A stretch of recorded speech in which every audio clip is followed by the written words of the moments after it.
आज का जो ये वीडियो है ये कोई VFX ब्रेकडाउन वीडियो नहीं है। I want to talk about something which happened this week and it was quite heart breaking जब मुझे ये न्यूज़ पता चला। और फिर ज़्यादा बुरा इसलिए भी लग रहा है क्योंकि it was my first MNC company which gave me the opportunity to work in the Hollywood VFX industry and I had a really good time there. I was there for almost 2 years। और अब last week ही I guess around Friday को ये news आई थी कि Technicolor may go bankrupt. But जैसे ही मंडे आता है तो ये न्यूज़ भी आ गई कि they are shutting down all their offices globally and they are asking employees to not come from tomorrow which is next day Tuesday. और उनको बोला गया कि आपको ये मंथ की सैलरी भी नहीं मिलेगी और बाकी और जो भी फॉर्मेलिटीज़ होती है वो भी वो लोग फुलफिल नहीं कर पाएंगे। Simply they asked employees to leave a studio which was running over 2 decades और वो आके एक दिन अचानक से आपको बोल दे कि आपको कल से आने की ज़रूरत नहीं है because they are running out of money. और जस्ट इमेजिन कि क्या सिचुएशन आई होगी उन सब पे। काफ़ी सारे मेरे दोस्त भी थे और उन दोस्तों में से कुछ तो कपल्स भी थे जो मतलब दोनों एज एन आर्टिस्ट वहाँ पे काम कर रहे थे। अब सोचो कि कितना डिफ़िकल्ट हो जाएगा हर एक आर्टिस्ट के लिए जो अभी वहाँ पे था। तो इसी के ऊपर I want to discuss something, तो इसलिए मैं ये वीडियो बना रहा हूँ। ये वीडियो में हम 2 चीज़ें समझते हैं। First, how a VFX studio operates and the possible reasons behind such situations. Second, if the movies are coming regularly and many of them are getting a good success and making billions, then why VFX studios are making losses or in this case going bankrupt? And all of this I am speaking from my experiences and research. So समझते हैं ये 2 चीज़ों को। So सबसे पहली चीज़, VFX studio जो होता है वो बिडिंग सिस्टम पे काम करता है। सो हम यहाँ पे एज्यूम करते हैं कि एक बड़ा सा प्रोजेक्ट आ रहा है जिसमें अराउंड 1000 VFX शॉट्स है और जिसमें भर भर के क्रीचर एनिमेशंस, डिस्ट्रक्शंस, एक्सप्लोजन्स, हर एक तरीके का मतलब VFX का काम है। तो इस केस में क्या होता है कि VFX स्टूडियोज़ जो होते हैं वो प्रोड्यूसर्स से पूरा प्रोजेक्ट के बारे में समझते हैं कि कितना काम है और वो सब, और उसके बेसिस पे वो लोग एक बिड तैयार करते हैं। फिर शुरू होता है real game between VFX Studios and producers. जितने भी VFX स्टूडियोज़ होते हैं वो आपस में कम्पीट करने लगते हैं।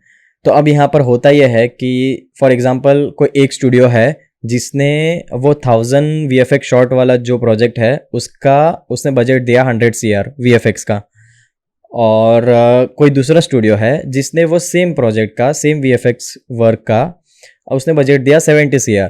तो बट ऑब्वियस है जो मूवी मेकर्स होंगे वो 70 CR जिसने बजट दिया उनके पास ही जाएंगे क्योंकि उनके तो पैसे बच रहे हैं।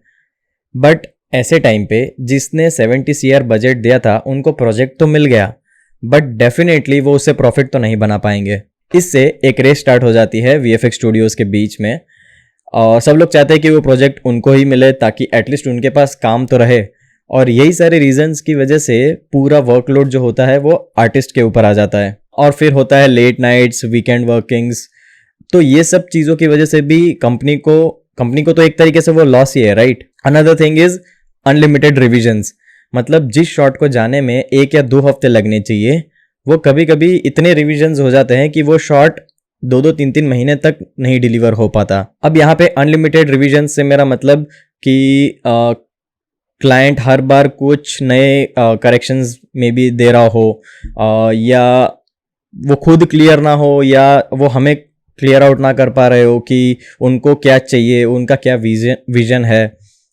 तो ऐसे कई सारे फैक्टर्स होते हैं जिनकी वजह से कंपनी को लॉस होता है and that's what I feel that is one of the reason. तो व्हाट आई फील कि यहाँ पर भी यही हुआ है, specially with Covid followed by the strikes and uncertainty in the overall economy is the main reason कि VFX industry आज बहुत ज़्यादा इम्पेक्टेड है।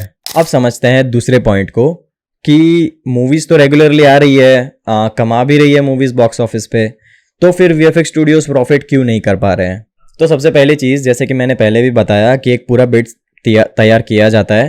तो वो जो बिड तैयार करते हैं वो एक रफ स्क्रिप्ट और एक रफ प्रीवियस के बेसिस पे तैयार करते हैं, तो उनको उसी के हिसाब से पेमेंट भी मिलता है। अब ऐसा नहीं होता and no one really knows at that time कि वो मूवी चलेगी या नहीं चलेगी, कैसा परफॉर्म करेगी, किसी को पता नहीं होता है। तो वीएफएक्स स्टूडियोज अपना काम करके मूवी को दे देता है, करेक्ट। अब अगर मान लो मूवी चल गई तो ऐसा नहीं है कि अगर उन्होंने बहुत अच्छा प्रॉफिट कमाया तो वो प्रॉफिट का शेयर वीएफएक्स स्टूडियोज को भी मिलेगा, ऐसा नहीं होता है। जब वो बिड तैयार होता है उसी टाइम जो उसी के हिसाब से जो भी पेमेंट होता है वो वीएफएक्स स्टूडियोज को मिलता है। तो इससे हम लोग क्या समझते हैं कि जैसे कि मैंने पहले एक एग्जांपल बताया आपको 70 सीआर वाला, तो किसी स्टूडियो ने वो प्रोजेक्ट का 70 सीआर बिड किया है तो उसको वो 70 सीआर ही मिलेगा। अगर वो मूवी बहुत अच्छे से चल गई, वो मूवी ने बहुत अच्छा बॉक्स ऑफिस पे परफॉर्म कर लिया, तो ऐसा नहीं है कि 70 सीआर की जगह उसको 140 सीआर मिल गए, प्रॉफिट में से भी शेयर मिल गया, ऐसा नहीं होता है। उसने पहले ही एक तो अंडर बिड कर दिया तो उसको वो वही बिड के हिसाब से उसको पैसे मिलेंगे। दूसरी चीज़, आई बिलीव कि जो ये प्रोड्यूसर्स है वो उनको लगता है कि एक्टर्स जो होते हैं वो मिलियंस ऑफ रुपीज़ डिज़र्व करते हैं, जबकि मेरे हिसाब से उनका पेमेंट सबसे कम होना चाहिए, क्योंकि आजकल जितने भी वीएफएक्स हैवी मूवीज़ होते हैं वो सब में या तो डिजिटल या फिर स्टंट डबल ही यूज़ होते हैं। बाद में आप और मेरे जैसे आर्टिस्ट ही उनके फेस रिप्लेस वगैरह सब करते हैं। एंड तीसरी चीज़, अभी भी मैं देखता हूँ कि वीएफएक्स को बहुत ही ज़्यादा अंडर वैल्यू किया जाता है। ऐसी कई जगह होती है जहाँ पे इनविजिबल वीएफएक्स होता है, बट लोगों को देख के लगता है कि अरे ये तो कितना रियल लग रहा है, मतलब रियली शूट किया होगा।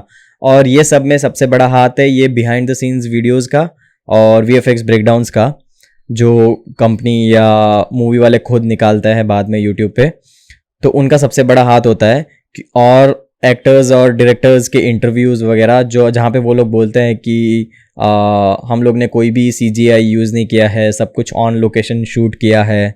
तो ये सब से ना वीएफएक्स को बहुत ही अंडर वैल्यू किया जाता है, जबकि हज़ारों आर्टिस्ट रात रात भर जग के उनके प्रोजेक्ट को अचीव करते हैं ऐसे कि जैसे वो एकदम रियल लगे। So I think these are the few points which I want to discuss and I am sure after this news, after this huge breakdown of Technicolor, क्या होगा आगे, ये वीएफएक्स इंडस्ट्री का क्या फ्यूचर रहेगा with this AI and all. तो ऐसे कई सारे क्वेश्चंस आपको आ रहे होंगे, तो I will try to make a video on that as well. Lastly, if any of my colleague from Technicolor MPC is watching this video, then hey buddy, I know it's a hard time, so stay strong and I wish you will get back to work as soon as possible, but stay strong and always remember, this too shall pass.